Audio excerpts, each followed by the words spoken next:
A Thai judge has found dozens of people guilty, including senior army general, in the country's largest ever human trafficking trial following the discovery 2 years ago of mass graves in a squalid jungle camp where hundreds of migrants had been brutally exploited. Cages, Watchtower and 37 graves inside an abandoned migrant camp in Malaysia. Read more. Sentencing began on Wednesday morning for 102 people, including 21 government officials, and was still continuing 12 hours later. Most of the 62 found guilty so far were brought to trial on charges of forcible detention leading to death, trafficking, rape and belonging to organized transnational criminal networks.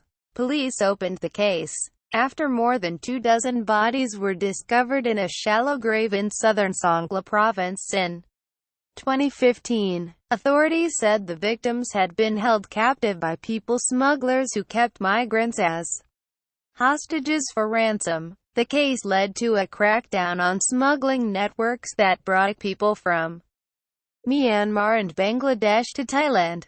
But government action resulted in a secondary crisis in which smugglers, fearing arrest, abandoned boatloads of migrants. The UN Refugee Agency estimated hundreds died at sea, primarily as a result of starvation, dehydration and beatings by boat crews.